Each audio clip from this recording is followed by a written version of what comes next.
Eu pensei que ela era apenas uma estranha, alguém que cruzou meu caminho por acaso. Mas naquele dia, eu não sabia que estava olhando nos olhos da minha pior inimiga. Era uma tarde comum, daquelas em que nada parece fora do lugar. Eu tinha saído do trabalho mais cedo e aproveitei para caminhar até uma cafeteria no centro. O tipo de refúgio que eu sempre buscava quando queria organizar pensamentos. Minha vida, até então, era simples e previsível. Eu trabalhava numa empresa estável, tinha alguns amigos próximos, fazia planos de viajar no final do ano e, acima do tudo, acreditava que podia confiar nas pessoas. Eu não era ingênua, menos pelo menos. Não me considerava assim, mas gostava de pensar que a bondade ainda existia, que estranhos poderiam ser apenas estranhos. Foi nesse cenário rotineiro que ela apareceu. Uma mulher de aparência marcante, cabelos negros lisos caindo sobre os ombros, olhar firme e um sorriso quase encantador. Vestia-se bem, mas sem exageros, transmitindo aquele ar de sofisticação natural que imediatamente chama atenção. Eu estava distraída, mexendo no celular, quando a xícara de café quase escorregou da minha mão. Ela, rápida, segurou a borda da bandeja e impediu que a bebida se derramasse. Quase perdeu o café, disse, com uma voz suave, quase musical. Sorri, agradecida. Obrigada, por pouco não fiz uma cena. Ela riu, e aquela risada parecia genuína. Foi assim que começamos a conversar. Perguntou meu nome e contou dela. E em questão de minutos estávamos sentadas na mesma mesa, como se fosse natural dividir aquele espaço. Até hoje me pergunto, como permiti isso com tanta facilidade? Talvez fosse a solidão, talvez fosse a simpatia imediata que ela transmitia, ou talvez fosse aquele traço de curiosidade que sempre tive pelas pessoas novas. Falamos sobre trivialidades no início. Clima, trabalho, lugares da cidade. Ela parecia interessada em cada detalhe que eu dizia, como se cada palavra fosse valiosa. Perguntava muito, é verdade, mas de uma maneira tão sutil que não me incomodava. Naquele momento, parecia apenas uma boa ouvinte.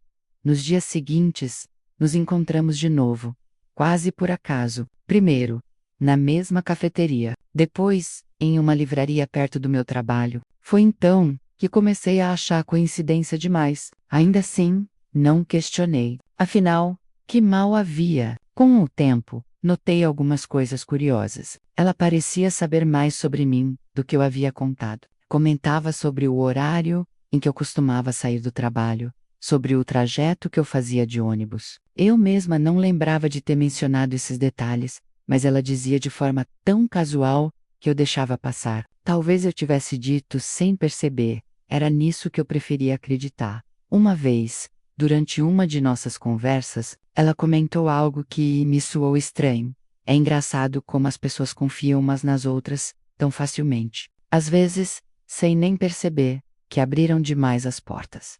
Fiquei em silêncio por alguns segundos, sem saber se aquilo era apenas uma observação ou uma espécie de aviso. Ela sorriu, desviando o olhar, como se não tivesse dito nada de importante. E o ri de volta, tentando quebrar o clima, mas a frase ficou ecoando na minha cabeça.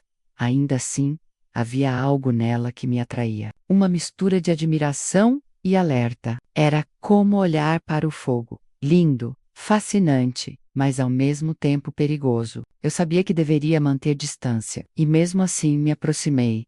Naquele período da minha vida, eu estava aberta a novas experiências, amizades e possibilidades. Eu acreditava que todo encontro tinha um motivo. Então, mesmo com aqueles sinais sutis de que havia algo errado, escolhi ignorá-los. Disse a mim mesma que era só paranoia, que eu estava sendo dramática demais. Hoje, olhando para trás, vejo como subestimei cada detalhe, o jeito como ela sempre aparecia onde eu estava, o modo como fazia perguntas sobre meu passado, às vezes de forma disfarçada. O olhar dela intenso demais para alguém que mal me conhecia, mas naquele momento, eu só conseguia pensar que tinha encontrado alguém interessante, uma companhia diferente que trazia novidade para minha rotina monótona. Eu não sabia menos, ou não queria saber, que estava deixando entrar na minha vida a pessoa que iria virar meu mundo de cabeça para baixo.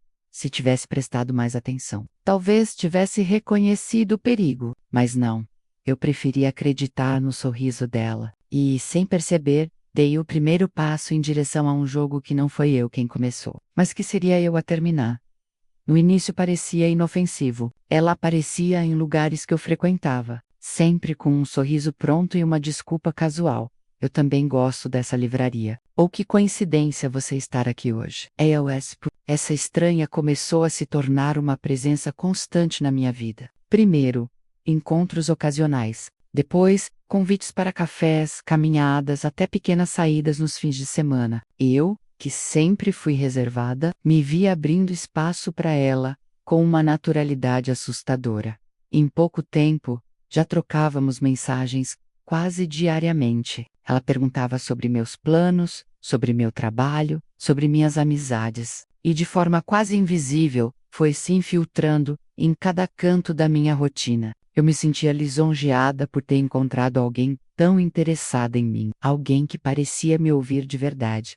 Mas a sensação confortável não durou muito. Vieram os primeiros sinais de incômodo. Pequenos segredos que eu havia confiado a ela começaram a surgir em conversas com outras pessoas. Uma colega do trabalho comentou sobre algo íntimo que eu tinha dito apenas para aquela nova amiga. No início, pensei que fosse coincidência, talvez um mal-entendido, mas os episódios se repetiram. Coisas que eu falava em confiança, ela repetia em forma de fofoca, disfarçadas de preocupação com o meu bem-estar.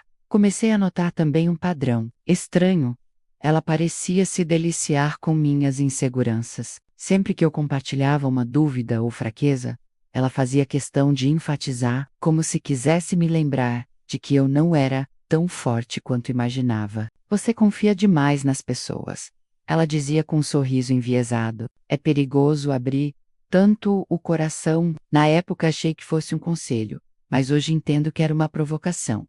A manipulação foi crescendo. Ela me apresentava a pessoas novas, mas sempre me colocava em posição desconfortável, como se testasse meus limites. Fazia comentários sutis sobre minha aparência, sobre minhas escolhas, sempre embrulhados em elogios venenosos. Aos poucos fui percebendo que ela não era apenas uma observadora da minha vida. Menos, ela estava moldando situações para me desestabilizar. Até que um dia, a revelação veio como um soco no estômago. Estávamos em uma conversa aparentemente trivial, quando ela mencionou o nome de alguém do meu passado, um nome que eu não ouvia há anos, mas que carregava em mim uma cicatriz profunda. Ou de um ex-namorado que havia me destruído emocionalmente, que me traiu de forma cruel e ainda espalhou mentiras sobre mim. Meu corpo gelou na hora. Como ela sabia desse nome? Eu nunca tinha falado dele para ela. Engraçado, não é? O mundo é pequeno, disse, com aquele sorriso enigmático. Eu já o conhecia bem antes de conhecer você.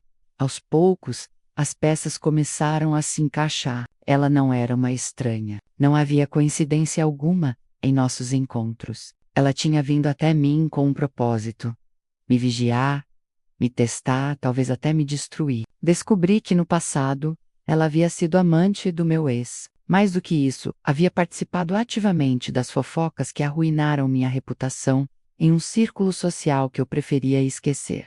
Naquele instante, senti como se o chão tivesse desaparecido. Tudo aquilo que parecia amizade e cumplicidade era apenas um jogo cruel. Ela sabia exatamente quem eu era desde o início. Eu é que não havia reconhecido o rosto dela.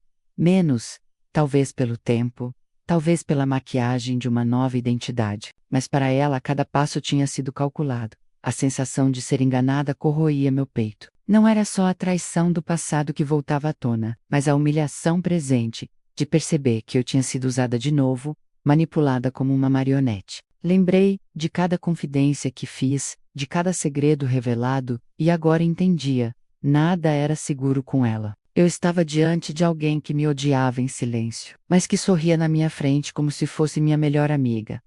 Não consegui mais segurar. Decidi confrontar. Estávamos sozinhas, na cafeteria, onde tudo tinha começado. Olhei diretamente em seus olhos e perguntei: quem é você, de verdade? Por que está na minha vida?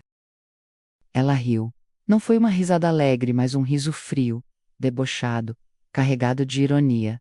Você ainda não percebeu? Respondi. Nada do que aconteceu entre nós foi coincidência. Eu sempre soube quem você era. Sempre estive aqui para lembrar que algumas dívidas do passado nunca se pagam. Naquele momento, senti um arrepio subir pela espinha. Não havia mais dúvida. A máscara tinha caído. A mulher que eu julgava ser uma estranha simpática era, na verdade, a inimiga que eu menos esperava reencontrar. E foi nesse instante que nasceu algo dentro de mim, menos uma raiva silenciosa, misturada com a determinação de não ser mais uma vítima. Eu sabia que precisava me preparar. Ela tinha entrado no meu jogo sem convite, mas a última jogada seria minha, depois do confronto. Cheguei em casa como quem caminha por um campo minado.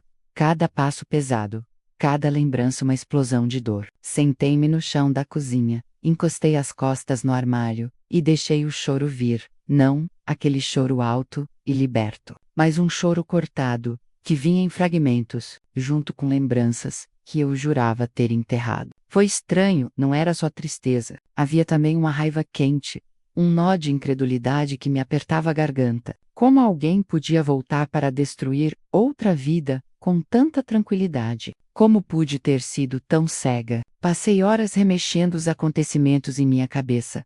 Cada encontro, cada palavra dita como se fosse casual. Revivi as risadas compartilhadas na cafeteria, os conselhos que ela me deu, as histórias que contou sobre si, e senti o sabor amargo da traição. A sensação era dupla.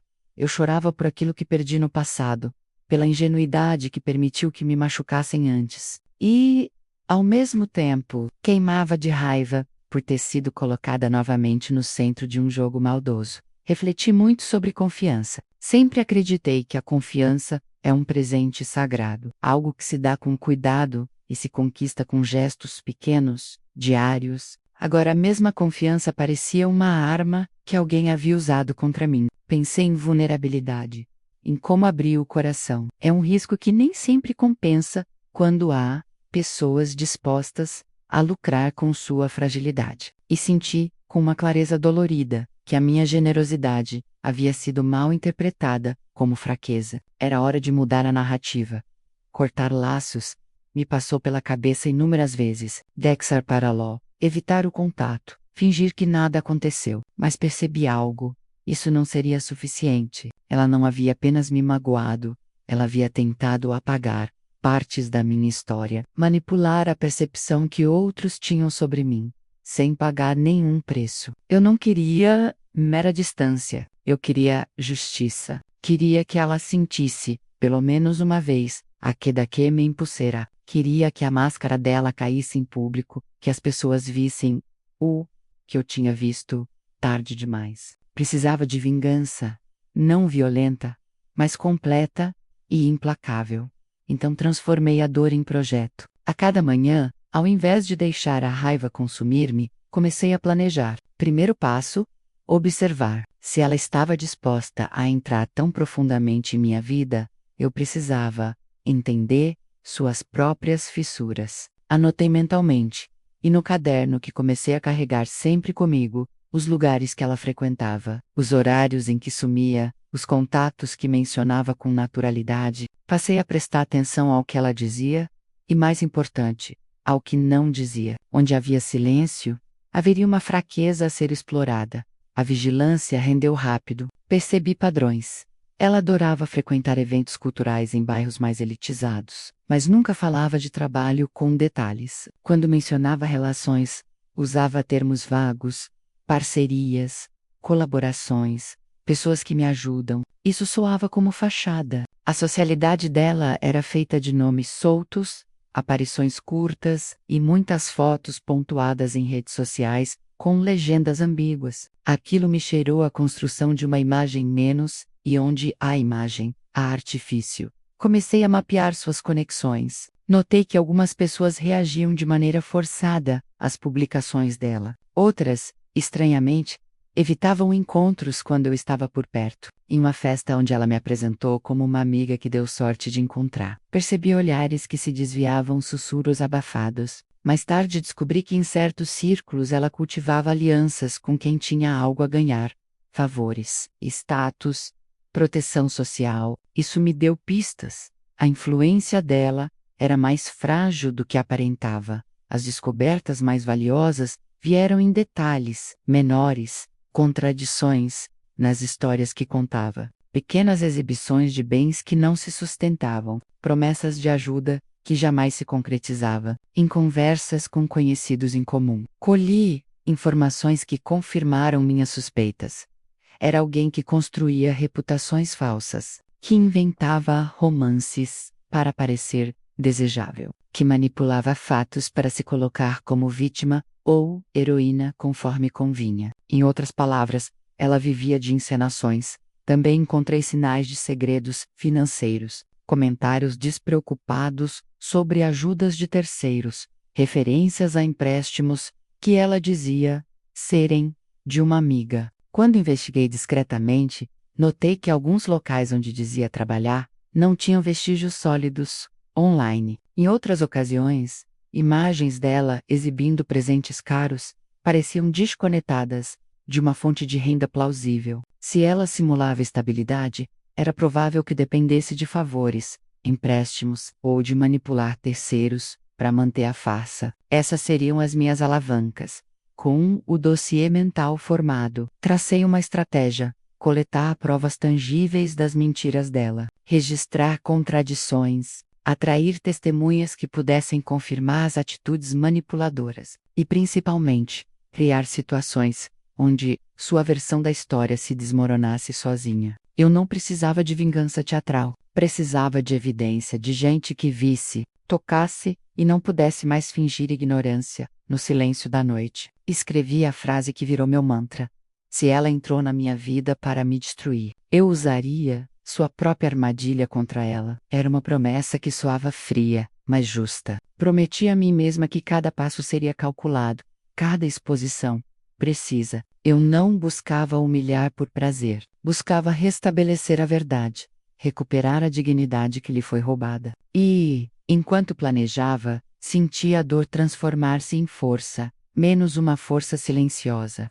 paciente e perigosa. Planejei tudo com a mesma precisão de quem monta um quebra-cabeça, sabendo exatamente qual peça vai fechar a figura. Não queria espetáculo vazio, queria efeito irrevogável. Se a minha estratégia dependia de provas, então eu reuniria provas em abundância menos documentos. Conversas salvas, fotos, mensagens, testemunhas, dispostas a falar. E se dependia de palco, eu criaria um teatro que não daquele teatro barato que ela usava para impressionar, mas um cenário onde a verdade surgisse por si só, clara e inexorável. Comecei a convocar as peças certas, convidei amigos e conhecidos que por algum motivo já haviam cruzado o caminho dela e desconfiavam das contradições. Algumas pessoas assistiram a pequenas cenas em que ela se contradizia e nunca tiveram coragem de falar. Procurei colegas de trabalho que suspeitavam de promessas não cumpridas. Falei com antigos parceiros, gente que havia recebido benefícios temporários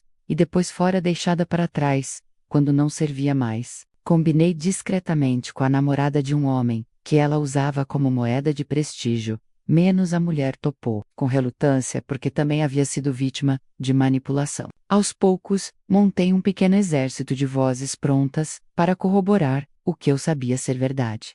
Paralelamente, juntei um material tangível, arquivos de mensagens com contradições óbvias, prints de anúncios de parcerias que nunca existiram, recibos de presentes que ela dizia ter recebido, mas que apareciam em conversas onde pedia que outra pessoa pagasse e a substituísse nas notas. Encontrei gravações menos algumas acidentais, de conversas em que ela vangloriava-se de manipular situações sociais, explicando, com orgulho, como costurava narrativas para sair sempre melhor posicionada. Cada documento colocado lado a lado formava um mapa da falsidade.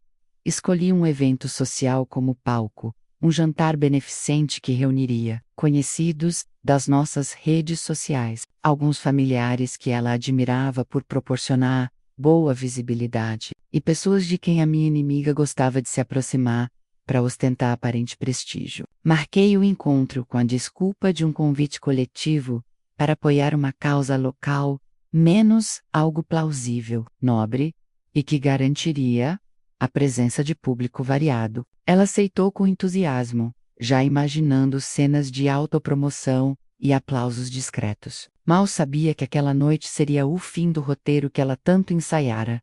No dia, preparei o que seria revelado em atos. Primeiro ato: pequenas provas colocadas à vista, súbitas, quase acidentais. Uma foto deixada sobre a mesa que mostrava ela ao lado de alguém a quem havia me apresentado como um parceiro de trabalho, mas que na verdade era um fornecedor pago por favores. Um e-mail achado, com promessas não cumpridas. Um recibo sutilmente exibido por um convidado que havia concordado em me ajudar. As reações foram curtas, mas efetivas, olhares trocados, sorrisos que murchavam, peninhas de dúvida que começaram a surgir nas conversas.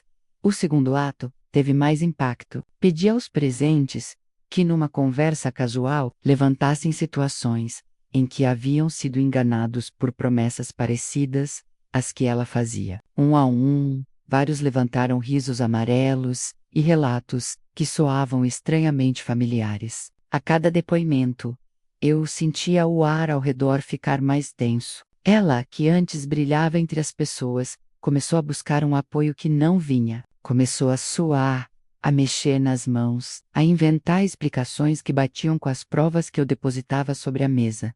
Mensagens, gravações, prints.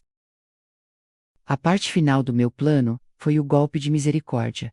Apresentei uma gravação condenatória, em que ela, em tom confessional, descrevia com detalhes como manipulava uma situação social para obter benefícios. A voz dela no alto-falante foi uma sentença. Do outro lado da mesa, vi o rosto dela desabar. Ela tentou rir, inventar que era montagem, ataque, qualquer coisa que a inocentasse. Mas logo as pessoas começaram a puxar seus celulares, comparar horários, ver que as localizações batiam. A própria namorada do fornecedor, que eu havia alertado, mostrou mensagens trocadas, onde a minha inimiga pedira favores financeiros em troca de promessas públicas. A defensiva dela foi rápida, no primeiro momento, coros ensaiados, pedidos de desculpa, acusações de maldade contra mim, mas a solidez das provas era como gelo, que não derrete pela emoção.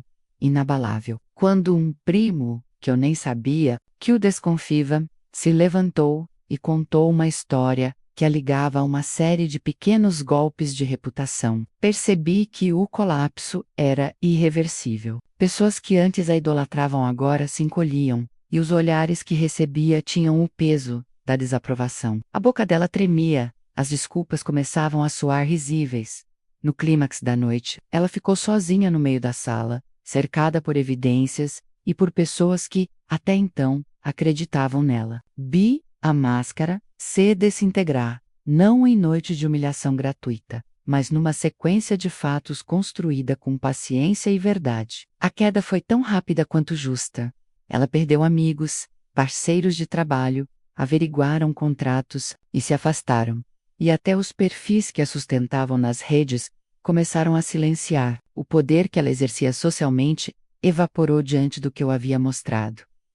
Ao terminar, não senti alegria histérica, menos senti exaustão, alívio, estranhamente, uma calma glacial. Havia feito o que precisava ser feito. O teatro que eu construí. Não foi para ferir por prazer, mas para dissolver a teia que ela havia tecido com tanta maldade. Vi, naquela noite, como a verdade, quando bem encenada e bem documentada, é a forma mais narcísica e definitiva de justiça.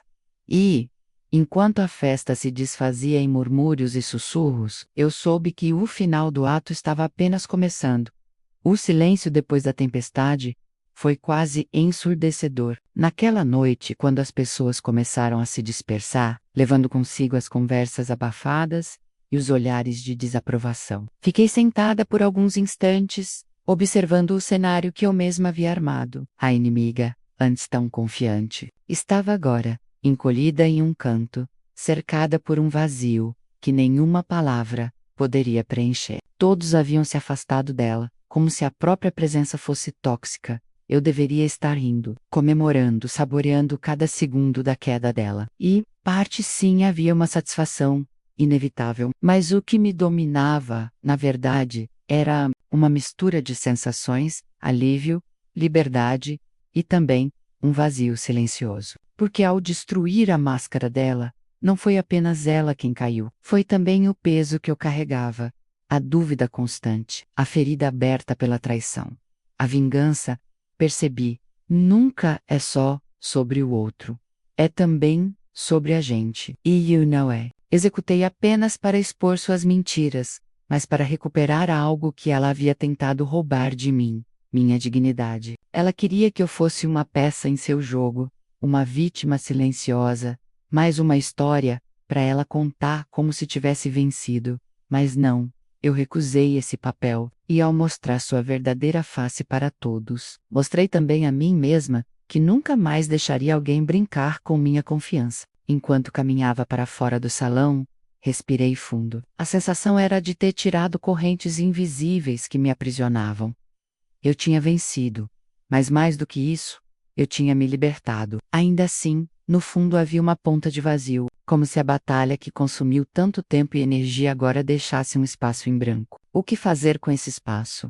O que construir ali? Foi nesse ponto que tomei minha decisão. Eu não permitiria que minha vida fosse marcada apenas pela lembrança dessa vingança. Não seria a mulher que viveu para destruir outra. E eu seria mulher que transformou dor em força, que pegou as cinzas de uma guerra pessoal e fez nascer algo novo. Nos dias seguintes, comecei a investir em mim. Pesquisei cursos que sempre quis fazer, mas que havia deixado de lado por insegurança. Planejei uma viagem que sonhava há anos, mas nunca me permite realizar. Abri uma pequena reserva financeira para iniciar um negócio que poderia me dar independência completa. Eu queria que cada passo fosse a prova de que não fiquei presa ao rancor. Minha vida teria novos capítulos, e nenhum deles seria dedicado a ela.